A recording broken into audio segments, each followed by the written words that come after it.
Hello and welcome to Dialogue. I'm Yang Ray in Beijing. Kung Fu Panda 3 has arrived. 8 years after the original Kung Fu Panda made waves globally, Po, the title character, becomes even more Chinese in the latest sequel. Is the giant panda becoming a symbol of the country?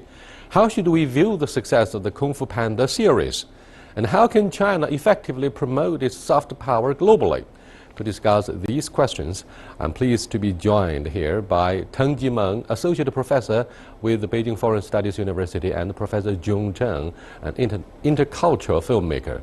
Before we get started, let's have a look at this. Come home with me. Hi, I'm Mei. The film sees panda hero Po reunited with his birth father Li and falling for the sassy Mei, voiced by Kate Hudson. But winning Mei over and getting to know his father aren't the only challenges. He must contend with the villainous bull Kai, played by J.K. Simmons, who has spent the last few centuries collecting all the chi power from kung fu masters in order to bring his supernatural army to the mortal world and challenge Po. For Dustin Hoffman, who plays the master Shifu, Kung Fu Panda 3 is more than mere entertainment. Now you're doing just an entertaining thing with the pandas and everything, and chi, you explain to the kids, let's say, is your center, is the most vital part of you, or your essence. And I think that's, for me, at the grand old age of 78, I think you spend a lifetime trying to find out your real essence. Fellow Oscar winner J.K. Simmons also believes finding one's chi is important. I think it's a process, it's a journey, still always looking, whether, hopefully you find, your chi and feel like you're connected and in touch with it, but it's not like you're then done, and then you sit back and go, okay, I did it, I found it, so now I'm just going to sit here and revel in it. I think you continue to grow and learn, I hope, your whole life. My mom, when I was younger, got really into Chinese medicine. She does all kinds of stuff. And she got really into this. She had like a master. And it was all about chi, harnessing your chi. She drank all these crazy mushroom drinks that were like vinegary stuff. It was wild out there. That sounds like a party. Yeah. From what I understand about chi is it's locked. And you've got to unlock it, and then you've got to let it flow. And the main thing is you want it to flow up and out. How do you unlock it? Wow, she's amazing! Kung Fu Panda 3 rolls into US theaters on January the 29th, having earned mixed reviews from critics. Welcome to our discussion here in the studio. Jung and Jimeng, do you think Kung Fu Panda 3 will be yet another box office hit? I certainly think so. Why? Well, based on the success of the previous two, this one is a continuation of the previous one with a new character, father's character, putting into it. And it's more Chinese.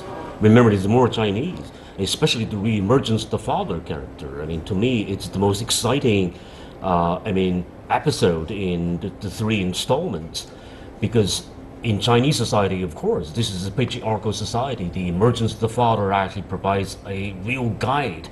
I mean, Po before has been guided by a cultural, let's say, a cultural father, a kung fu father, a noodle father. Nowadays, this is a biological father, and this is a spiritual father to me. Yes, however, this father is not a patriarchal father. This father is playing as a background to highlight this particular panda who's searching for his own roots. So this is not an authoritarian father. No, absolutely not. Yeah, so he is not exactly a Chinese character to me. But it's very important to see the father as a guide for Po to enter into, or to go to this very secret panda village, right? And to master the chi kung fu in order to defeat this Kai, the ultimate enemy of the world, of the universe. Yes, but he's only the entrance character, right, and he is a background character to me, very supporting. But what do you think of the image of a dragon warrior? The image of a dragon seems to have improved over time, because previously dragon is portrayed by the West as a vicious, villainous, and not a good guy, but bad guy. But not in China. In China, dragon is the #1 China national emblem. However, you got to promote cross-cultural exchanges if Western viewers fail to grasp precisely what you want to present? I think dragon is very important image here because our tiger warrior, in the end, you see this, he is living inside the image of a flying dragon. So he is going through his transformation from a fearful panda, eventually become a dragon warrior, right? Indeed, So it's positive image to me. What do you think? It is. It's very positive. I think, once again, I think we need to come to realize the importance of this dragon image. I mean, the dragon has been very negative in Western culture, Exactly. Western literature. I mean, this is basically... I mean, but you made a very good point towards the end of this movie. The way Paul conquered the bull, the villainous bull, was that he hid himself inside the big dragon, and therefore he has presented two different faces, entirely different faces. One is the very flexible, all-powerful, almighty dragon, which used to be portrayed as a pretty negative, and yet inside the dragon is the real image of China. And therefore, China comes across as a different images for different viewers with different perceptions about all aspects of the culture. So it's, what do you think of the myth? It could be full of complexities. Right. I think dragon is immediately an image of power because it's considered to be the son of heaven. The emperor considered himself to be dragon. So instead of being the power symbol, it actually embodies the qi, the very essence of Tao, which is a huge idea for this film. The film opens with this yin and yang, huge, almost like a galaxy-like image, radiating with this yin and yang image. It is a very important Chinese element about the qi and the balance between yin and yang. That's a very important symbol for the understanding of Taoism. What do you think of the use of Chinese elements other than the Tai Ji Tu, equilibrium between yin and yang? Once again, I think the filmmakers are making good use of this very Taoist images so that to profess the greatness of Chinese culture. I think one key element or key figure in this film production is the director, the South Korean American Jennifer Yu Nelson, who is actually so very much, I would say, immersed into the Chinese culture. I mean, as a South Korean or as an Asian in general. And so the Taoist image, which is never strange to the South Koreans. Look at the national flag. It was an yin and yang symbol out there on the national flag. And Qi, once again, was an important so-called life force, which proves to be, once again, the idea to defeat the evil, to prevail over that very evil villain, the boss. I mean, the Kai. I mean, in this very case, right? The Kai, and also back to the dragon image. Dragon has always been a very negative in Western, for example, in Western literature. I mean, dragon has always been the evil monster to be killed. But in the Chinese culture, I mean, once again, dragons sometimes symbolize power, authority, justice. And in this case, it was perfect example I think it could be justice. a very benevolent dragon, fitting perfectly inside the visual image of this yin and yang. If we think about Panda 3 is a kung fu movie, I think it's a Tai Chi movie because Tai Chi is yin and yang combined in a very slow movement. You see this panda is being trained in a very slow Tai Chi movement before he is doing this quick, fast kicking. So I think it's, again, the Taoist ideas of bringing balance into the universe, a universe where all animals of all kinds of shape is coexisting. You and know, I think the it's a image beautiful of universe. a Taoist master tends to be underestimated at the beginning because we have a popular saying to describe and characterize the essence of Taoism, 后法治人. If you guys have practiced shadow boxing that I practiced for 2 decades, you know what I mean. You try to shift the focus from one leg to the other, always maintaining equilibrium through the use of qi. Qi is actually a flow of energy. Through this flow of energy, you project your power. You won't attack your enemy until you come under fire. This is one of the principles for the American Marines. Don't fight unless you come under fire. And that seems to have put you on the defense. But once your energy breaks out, then nothing you cannot conquer. I mean, this perhaps is an important part of the essence that the movie makers try to portray and present to the viewers and the international audiences. Yeah, very, very good point. In the Panda 2, I was reviewing last night, and one central female character, the fish, is asking for precision. So when you were talking about this slow-moving movement, I was thinking about the final attack, releasing the final energy with precision. I think our Kung Fu Panda is probably trying to reach that level of perfection. And another throughout his aspect of journey. Taoism, I'm afraid, is 无为而治.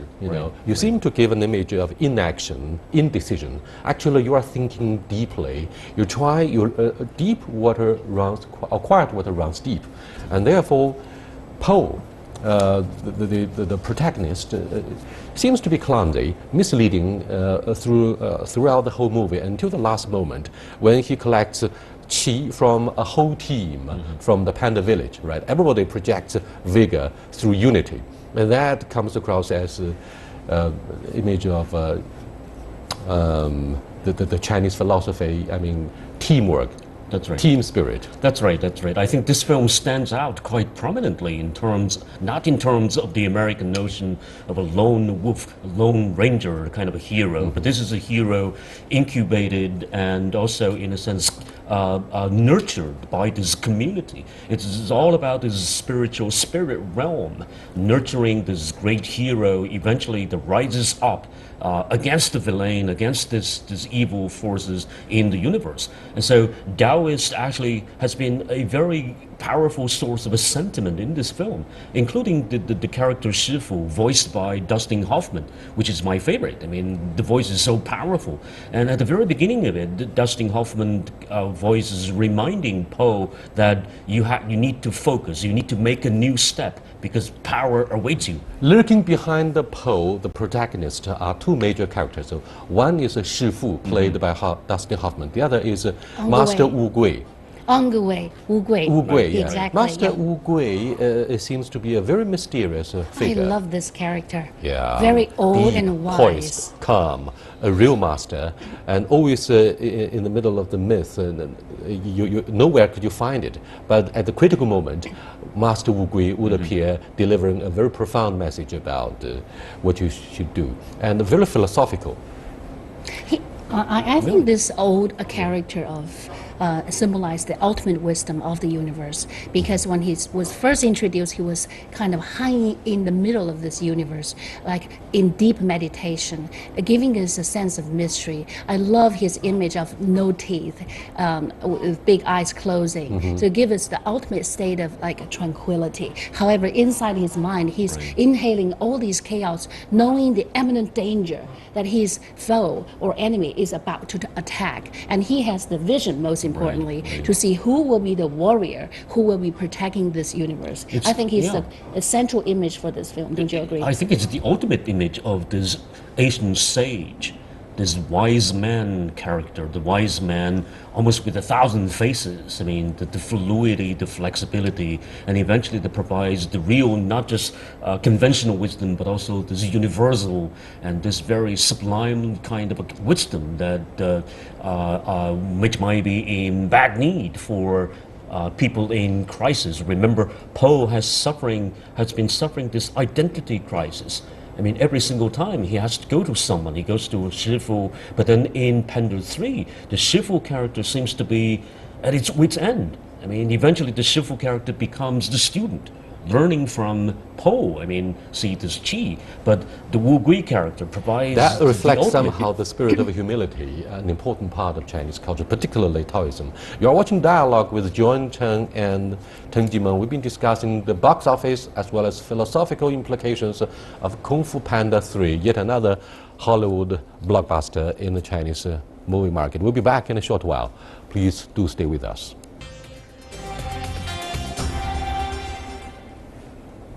Welcome back.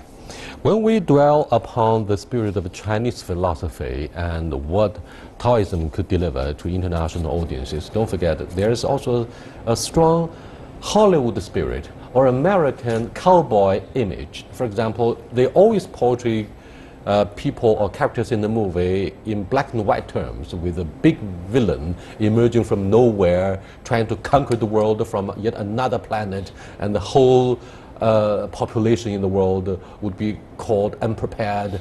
They were gasping in life, trying to struggle, wrestling with the idea whether we're going to survive the next day. And what do you think of the Hollywood narrative? I think Kung Fu Panda 3 is the ultimate American story under the facade of Chinese Chinese like appearance, because this very panda is going through a hero's journey. He was a fearful, kind of a young at heart kind of panda. He's going through a journey in search for himself. As to who he is, but eventually he becomes this dragon warrior, or even beyond dragon warrior, he is in touch with the universe. I think this villain character is very important in terms of preventing him becoming himself, offering an obstacle. So this is very Hollywood in terms of the three-act structure with this destructive force, controlling the universe. In fact, Po and Kai are the two sides of the same coin. Therefore, you have the bad and good guys. They form the whole picture of the world. What do you think of this coexistence? Sometimes you have to live with your enemy. That very interesting dichotomy that we have been discussing over the past few years, it seems to be very, very dubious to me, because I think that narrative could be very, very problematic with the good versus the bad, with the red against the black, maybe. In a sense, this is very, very confrontational. I mean, if you look at America, if you examine the post-Cold War American history, or even the Cold War history, basically this is all about capitalism versus communism, and capitalism prevail over communism in this sort of metaphor. Yes, indeed. The idea of a dichotomy always characterizes the Western philosophy in examining the world, right? You are either our enemy, you are on our side. Right, and genre film actually, in a sense, blow this whole notion, out of proportion. Either you have to be the villain or you have to be the good person. So Po versus Kai, in this film, like you said, this is a Hollywood film, but yes. Kai was given a backstory that he used to be very helpful rescuing his friend Angui. So he wasn't just totally a villain. He was given a fair chance to be the person who was once a fair person. You mean But it's in a this story about the reprisals? No, the previous story, the previous part, right? He was banished. He was banished. Yes, but in right. this Panda 3, he was told that he was once a friend of this old... Wu Gui, right? Exactly. He worked for Wu Gui, So right. I feel he was not a 100% demon, and he has, if you think he's totally black and white, I think he has 20% of being good. So that's why I can identify with his mission. I'm not identifying with the evil, but I see his human. Joe is the person who plays the victimhood and the tragedy of Kai, as if for half a millennium this guy who's been collecting energy and chi from all characters, just wanted to get it right, to get it straight. I'm a good guy, but you guys have misunderstood me. No, I don't think so. No, he is a bad guy, and he's a bad guy, right? Very He's powerful. presented as a bad Meaning, guy. a really good film should not just present a character of 100% bad. That's right. I'm celebrating the techniques of this narrative, which providing a complexity to this character, that can draw audience into his psyche, so that we can feel that this is a complex world. That You is see what I pretty mean? human. That is pretty human. I like that. But visually, he was presented, as the real bad guy. I love out there this portrayal. stealing, killing, like that. I like this visual very much. Right, He's right. indeed But then, very evil. That's right. Yes. But then once again, it's Hollywood kind of a usual technique, right? To demonize a person and then glorifies another, right? Yeah, It he is glorifies not a Poe in this person. case. He is a demon. He is living in the spirit world, which is a demon world. So he is the ultimate image of the evil, wanting to redeem himself, maybe, but he is not aware of that. Not in a bad way. Not in a good way. Not in a good Yeah, way. not in So a this good is way. the ultimate, idea of Tao, that you need to in search for the balance. Even a villain can in search for the goodness. And I think we have a chance here. We need to give him a chance. Yeah. Guys, we are mortals, and perhaps it's a mission impossible for us to truly understand the spirit of immortality that this movie tries very hard to portray and to deliver. It seems Hollywood is always a king on promoting the image of father figures. We have different kinds of father figures in Kung Fu Panda, be it in 1, 2, or 3, like Master Wu Gui, Master Shifu, and the biological father, as well as the father who adopted Po and who produces a noodle, who sells a noodle. noodle father, right? The noodle father. Right. So what do you make of the different images of the fathers for Po? I mean, every country and every culture has its own father figure. Like on the ruins of September 11th, back in the year 2001, George W. Bush was standing on the ruins of the Twin Towers, coming across as a father figure for the whole country when he was badly needed to assume leadership, to push back terrorism and any threats for the U.S. What do you think of the importance and implications of a father figure in this movie, Kung Fu Panda 3? I don't think this father figure is very important in this movie, although it appeared to be. This father is a vulnerable father. He is a biological That's a father. good point. Vulnerability, Yes, weaknesses, yes, instead and- of almighty image of a father, like Godfather in The patriarch. the mafia movie. Right, in Godfather, maybe. Right. But then I think it's a good question. There are 4 father images in this film, Exactly. for example, right? I mean, the noodle father, right? The I think Shifu only father. 2. The other 2 are biological father. mentor. The biological father, Li Yes. Shan, comes back. These are only 2 fathers. The other 2, to me, are mentors. The Angawei or the Wugei, the turtle, considered to be the sage, is a mentor. He is the mentor of Yeah. the mentor. In Chinese Shifu, culture, yeah. we would regard our teacher as the father, is the surrogate father image. I mean, when I recall my early days back in school, I mean, when my father was absent in the army, I mean, stationed so far away from me, I mean, it's my teacher actually who kind of function as a kind of surrogate father, because every single day, I mean, you have to sit in the classroom and listen to that very man character out there teaching.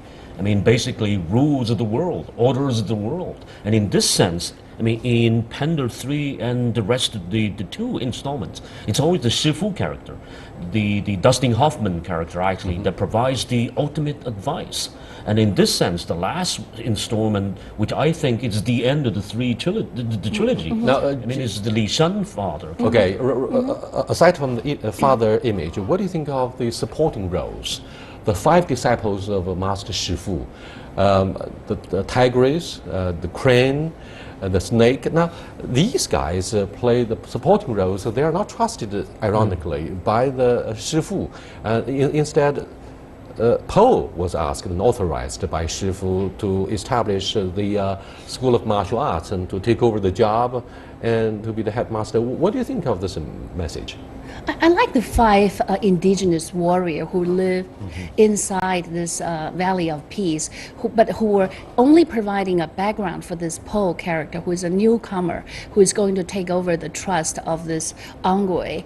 I think I particularly want to mention the female character, the tigress, who is very wise and very calm, unlike any other, I mean, old stereotype portrayal of female. Mentis or Well, this is the spirit of feminism. In Right, the this is movement why we of have a lady women in the lib- studio. I women really lib, like yeah. to see Tigress being decisive That's and right. can-do spirit, being a pal of Po, and put him in a rational place. Behind I really each like successful man always stands a quiet woman.